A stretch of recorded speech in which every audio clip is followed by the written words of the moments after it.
In our second reading this morning from Colossians, Paul urges the people to clothe themselves with love, which binds everything together in perfect harmony. And I want to think a little bit about love this morning. When Jesus was asked to sum up the law, he said, you can sum it up in two commandments. The first, to love God, and the second, to love our neighbours as ourselves. This is a stock answer for any Jew to make. It's an answer taken from Deuteronomy and Leviticus. So let's think about that summary this morning. Now you may not know, but most of my congregations have always known there are various hymns I don't particularly like. Mostly, these are hymns that have words in them that I'm not able to sing. I find it difficult to sing them because I don't mean them. For me, our worship should always be honest, rather than idealistic. Let me give you a couple of examples. There's a hymn which says that on the cross, as Jesus died, the wrath of God was satisfied. Really? You think God was so angry that the only way he could be placated was by having his son crucified on the cross? I don't think so. Another example is a hymn that says, as the deer pants for the water, and it contains the lines in its last verse, speaking to God, I love you more than any other, so much more than anything. Really? Is that true? Do I love God more than my wife, my children, my granddaughter? Isn't there someone in your life you love at least as much as you love God? Or isn't it in learning to love other people that we discover what loving really means and involves? And don't just take my word for it. In the first letter of John we read, whoever does not love does not know God, for God is love. And he says, God is love, and those who abide in love abide in God, and God abides in them. So, my contention this morning is that our love for others and our love for God are not in competition with one another, but they're part and parcel of the same thing. Part and parcel of each other. Like love and marriage and horse and carriage, you can't have one without the other. It's in this very act of loving that we both discover and engage with God in his activities and purposes. For God is love. When we love, we are with God.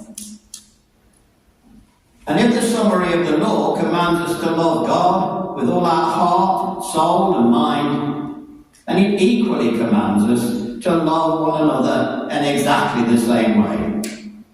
So I submit that a hymn which states, I love God more than any other, has no place in our worship, because it's false. And in any case, I doubt if any of us really means it, certainly not me. So let's turn our attention to the second part of that summary of the law, the part requiring us to love our neighbours as ourselves. For me, this has two equally important elements in it. One of the films I like is a film called Shenandoah. I don't know if you've seen it. It stars James Stewart. And there's a wonderful scene in it. In the film, James Stewart is quite an austere and frightening man. He's trying his hardest to keep his sons out of the American Civil War. And a young man comes to see him because he wants to ask his permission to marry his daughter. He comes with great fear and trepidation. And James Stewart asks the young man, do you like her? Sir, he replies, I love her with all my heart. I didn't ask you that, comes the reply. I loved her mother for years before I liked her.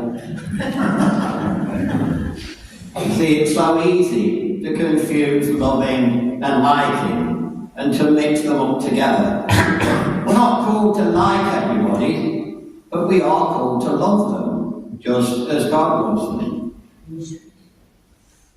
I'm often reminded it's a very common practice for all of us to look for someone demonstrably worse than ourselves that we can criticise and even judge. Well, at least I'm not like him or her.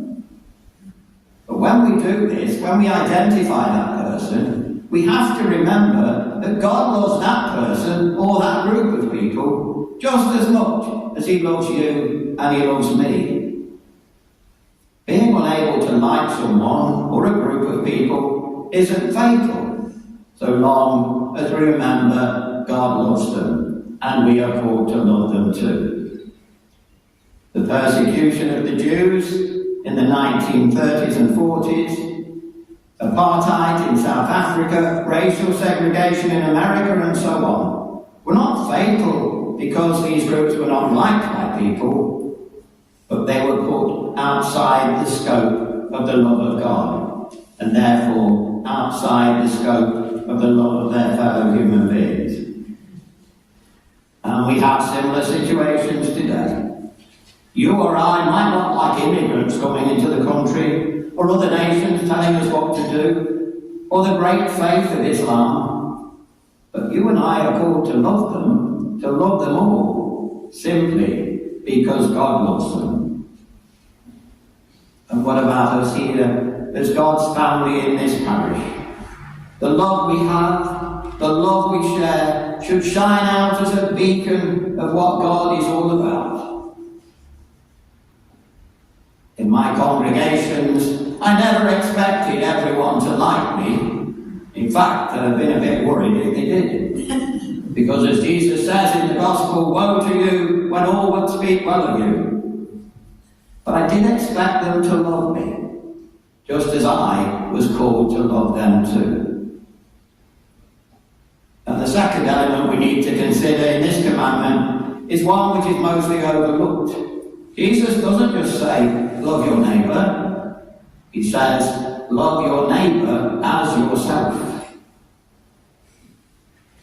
Not something most of us come to easily.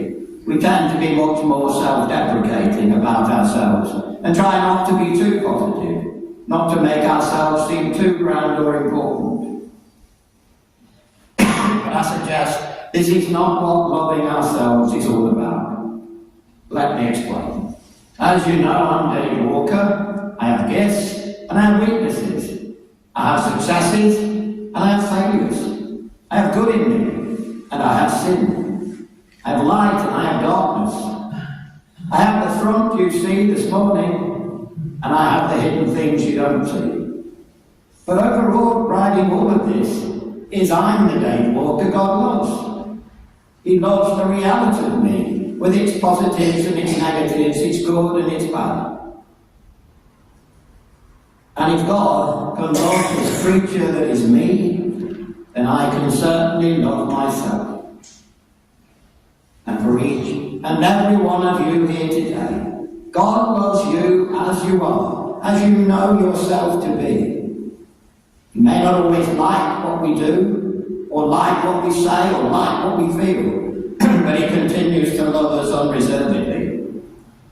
And if God can love us as we are, then surely we can love ourselves too.